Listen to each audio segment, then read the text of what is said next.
உங்களுக்குள்ள அடிப்படையில என்ன பிரச்சனை? அடிப்படையில ஒன்னும் பிரச்சனை இல்லையே சார். இல்லம்மா, உங்களுக்கு இடையில என்ன தகராறு? எங்க கடையில எதுவும் தகராறு இல்லீங்களே. நல்லா தானே போயிட்டு இருக்கு. அடடா, உங்க தாம்பத்திய உறவுல என்ன சங்கடம்? தாம்பரத்துல சொந்தக்காரங்க யாரும் இல்லையே.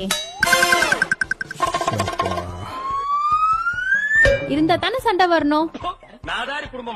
உங்க கணவர் மேல ஏதாவது கருத்து வேறுபாடு இருக்கா? அட, அவர் கருப்பு தாங்க, ஆனா வேறுபாடெல்லாம் ஒண்ணும் இல்லங்க. கடவுளே, நீ சாமிடா. இத வச்சு சமாளிக்கிறதுக்குள்ள செக் எடுத்துட்டு போயிடலாம். உங்க வீட்டுக்காரோட என்னமா சண்டை? வீட்டுக்காரோட என்னங்க சண்டை? 1ஆம் தேதி ஆனா வாடகை வந்து வாங்கிட்டு போயிடுவாரு. அவரு சந்தோஷமா தான் போவாரு. ஐயோ, இவனை காப்பாத்துறதால நம்மளை காப்பாத்திக்கிறதே